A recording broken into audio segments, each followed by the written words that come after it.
আসসালামু আলাইকুম। এখন আপনারা দেখবেন সংবাদ শিরোনাম। ও বিএনপির প্রতিষ্ঠাতা জিয়াউর সমাধিতে নেতাকর্মীদের শ্রদ্ধা, উদার গণতান্ত্রিক বাংলাদেশ গড়ে তোলার অঙ্গীকার। একটা উদার গণতান্ত্রিক বাংলাদেশ প্রতিষ্ঠা করবার লক্ষ্যে আমরা আরো দৃঢ়ভাবে শপথ গ্রহণ করি। ত্রয়োদশ সংসদ নির্বাচনের দ্বিতীয় রোডম্যাপ প্রকাশ করল ইসি। ভোট কেন্দ্রে আইন শৃঙ্খলা বাহিনীর ক্যাম্প তৈরি না করার নির্দেশ। আজও নির্বাচন ভবন ঘেরাও ছাত্র দলের।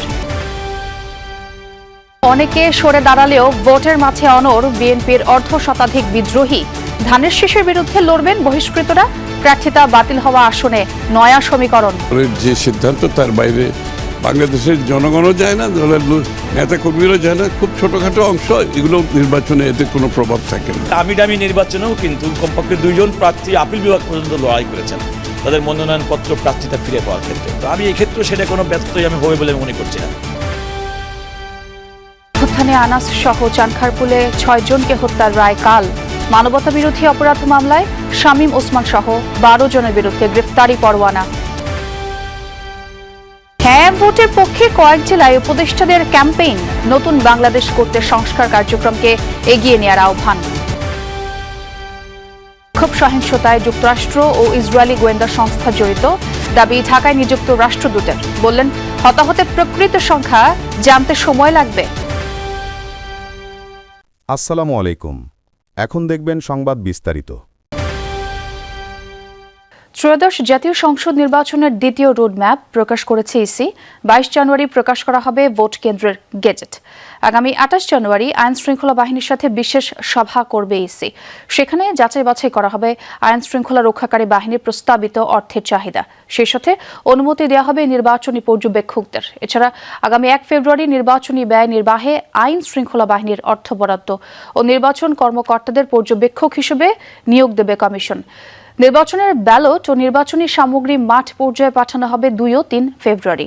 নির্বাচন কমিশনার আনোয়ারুল ইসলাম জানান, একটি ভালো প্রতিদ্বন্দ্বিতামূলক নির্বাচন হবে। প্রার্থীরা যেভাবে শুনানিতে নিজেদের বক্তব্য রেখেছেন, ভোটের মাঠেও তারা তাদের সেই ধারাবাহিকতা বজায় রাখবেন বলে মনে করে কমিশন। বিভিন্ন রাজনৈতিক দল তারা তো তাদের মত, তাদের বক্তব্য বলার অধিকার রাখে, বলছে, এবং আমরা সেই বিষয়গুলো খতিয়ে দেখছি। যখন যেই অ্যাঙ্গেল থেকে অভিযোগ আসছে সেই বিষয়গুলো আমরা খতিয়ে দেখছি। কোনো চাপ নেই, কারণ সবাই চাচ্ছে ভালো নির্বাচন, কমিশনও চাচ্ছে ভালো নির্বাচন, নিরপেক্ষ নির্বাচন, সুতরাং কোনো চাপ। এদিকে পক্ষপাতিত্বের অভিযোগে আজও নির্বাচন ভবন ঘেরাও করেছে ছাত্রদল। সকাল 11টা থেকে ঘেরাও কর্মসূচি পালন করছে তারা।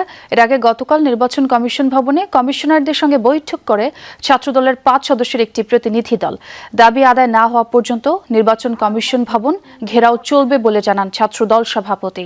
আগামী 22 জানুয়ারি থেকে আপনাদের নির্ধারিত সময়ে পুরো বাংলাদেশে আমরা বাংলাদেশ জাতীয় ছাত্রদল নির্বাচনী কার্যক্রমে অংশগ্রহণ করতে চাই। সেজন্য আজ আপনারা সেই সমাধান দিবেন, সেই প্রত্যাশা ব্যক্ত করছি এবং সবাইকে সুশৃঙ্খলভাবে আজকের এই কর্মসূচি সফল করার অনুরোধ জানাচ্ছি।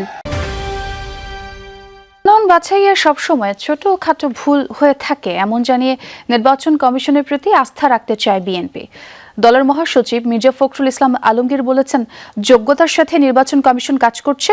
আগামীতেও একই ধারায় নির্বাচনও পরিচালনা করবে। সকালে জিয়াউদ্দানের সমাধিতে শ্রদ্ধা জানানো শেষে বিএনপি নেতারা জিয়াউর রহমানের দেখানো উদার গণতান্ত্রিক বাংলাদেশ গড়ে তোলার জন্য শপথ নেন। আজ এমন মানুষের জন্মদিন যার হাত ধরে দেশে প্রতিষ্ঠিত হয় বহুদলীয় গণতন্ত্র, গণমাধ্যমের স্বাধীনতা, মুক্ত পররাষ্ট্রনীতি, যিনি দিয়েছেন মধ্যপন্থী রাজনীতির দীক্ষা। সেই জিয়াউর রহমানের 90তম জন্মবার্ষিকীতে জিয়া উদ্যানে ঢল নামে বিএনপি ও বিভিন্ন সামাজিক রাজনৈতিক সংগঠনের নেতাকর্মী। রহমানের সমাধিতে আসেন বিএনপি মহাসচিব মির্জা ফখরুল ইসলাম আলমগীর, স্থায়ী কমিটির সদস্যরা দলীয় নেতাকর্মীদের নিয়ে পুষ্পস্তবক পরে দেশের অগ্রযাত্রায় জিয়াউর রহমানের অবদান তুলে ধরেন বিএনপি মহাসচিব। তার অনুসৃত যে পথ, সেই পথে আমরা সামনের দিকে এগিয়ে যাই। একটা উদার গণতান্ত্রিক বাংলাদেশ প্রতিষ্ঠা করবার লক্ষ্যে আমরা আরো দৃঢ়ভাবে শপথ গ্রহণ করি। একটা ধ্বংসপ্রাপ্ত অর্থনীতির বাংলাদেশকে গড়ে তোলার জন্য গণতন্ত্রকে প্রতিষ্ঠায় রূপ দেওয়ার জন্য। নির্বাচনকে সামনে রেখে লেভেল প্লেইং ফিল্ড নিয়ে নানা আশঙ্কার কথা বললেও মির্জা ফখরুল এ নিয়ে কোনো অভিযোগ করেননি। বাছাই হয় তখন কিছু সমস্যা থাকে, এটা নতুন কোনো ব্যাপার না। আমরা এখন পর্যন্ত নির্বাচন কমিশনকে দেখেছি যে মোটামুটিভাবে তারা যোগ্যতার সঙ্গেই কাজ করছে। আমাদের যে সমস্যাগুলো একটা আমরা মনে করেছি সেগুলো আমরা গতকাল তার সামনে তুলে ধরেছি এবং আমরা বিশ্বাস করি যে নির্বাচন কমিশন যোগ্যতার সঙ্গেই এই নির্বাচন পরিচালনা করতে সক্ষম হবে। শ্রদ্ধার ফুলে ভরে ওঠে জিয়াউর রহমান ও খালেদা জিয়ার সমাধিস্থল। জিয়া দম্পতির দেখানো সততা আর দেশপ্রেম আগামীর বিএনপি ধারণ করে চলবে প্রত্যাশা নেতাকর্মীদের। বাংলাদেশে আবার গণতন্ত্র প্রতিষ্ঠা হবে এবং দেশ সামনের দিকে এগিয়ে যাবে। বীরুত্তম জিয়াউর রহমান 1936 সালে বগুড়ার গাবতলীতে জন্ম নেন। কারাগারে যাওয়ার আগে প্রতি বছরই প্রায় এদিনে খালেদা জিয়া স্বামীর সমাধিতে আসলেও এখন তিনি নিজেই চিরনিদ্রায় শায়িত জিয়ার পাশে। অনন্য দেশপ্রেম এবং জাতীয়তাবাদ ধারণ করে রাজনীতির যাত্রা শুরু করেছিলেন বিএনপির প্রতিষ্ঠাতা জিয়াউর রহমান। এর আগে স্বাধীনতার ঘোষণা কিংবা রণাঙ্গনের ভূমিকায় জনমানুষের কাছে তিনি ছিলেন নির্ভীক এক সৈনিক। জিয়াউর রহমানের হাত ধরেই স্বাধীন দেশে ঘটে বহুদলীয় গণতন্ত্রের সূচনা।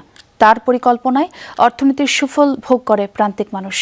সাবেক এই রাষ্ট্রপতির 90তম জন্মদিনে তরুণদের কাছে তার আদর্শ আর কর্মময় জীবন এক জিয়াউর রহমান 1936 সালের এই দিনে বগুড়া জেলার গাবতলীর বাগবাড়িতে 1955 সালে যোগ দেন সেনাবাহিনীতে। তরুণ সেই অফিসার যেমন সাহসী তেমন ছিলেন চৌকস। 1971 সালে দেশের টানে পাক হানাদার বাহিনীর হত্যাযজ্ঞের বিরুদ্ধে বিদ্রোহ করেন এই সেনা কর্মকর্তা। তার মুখ থেকে আসে স্বাধীনতার ঐতিহাসিক ঘোষণা। স্বাধীন হলে ফিরে যান সেই সেনাবাহিনীর কাছেই। কিন্তু 75-এর ক্ষমতার পট পরিবর্তনের পর সিপাহী জনতার বিপ্লবে আবারও সামনে আসেন জিয়াউর রহমান। নানা ঘটনা প্রবাহের মধ্য দিয়ে দায়িত্ব নেন রাষ্ট্রপ্রধান হিসেবে। অত্যন্ত সংক্ষিপ্ত সময়ে বিশৃঙ্খল জাতিকে ঐক্যবদ্ধ করেন জিয়াউর রহমান। 19 দফা কর্মসূচি হাতে নিয়ে দেশের উন্নয়ন অগ্রযাত্রায় অবদান রাখেন। বলেন বাইল্যাটারাল বলেন, বাংলাদেশের স্বাধীনতা সার্বভৌমত্ব রক্ষা করে যে একটি পররাষ্ট্রনীতি হতে পারে এবং স্বাধীনভাবে যে আপনি ওটাকে বলে আপনার স্ট্র্যাটেজিক অটোনমি, যে উনি সেটাই তো ওনার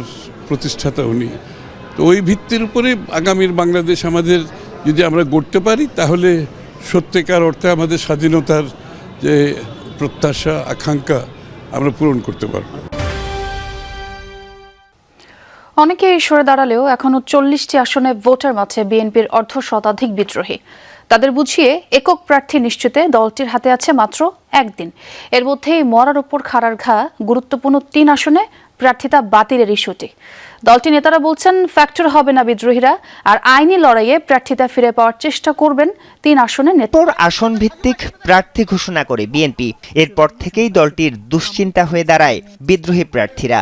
দলটির হিসাবে দলের সিদ্ধান্ত উপেক্ষা করে অন্তত 52টি আসনে মনোনয়নপত্র জমা দিয়েছেন 91 জন, যাদের বেশিরভাগই পদধারী এবং সাবেক হেভিওয়েট নেতা।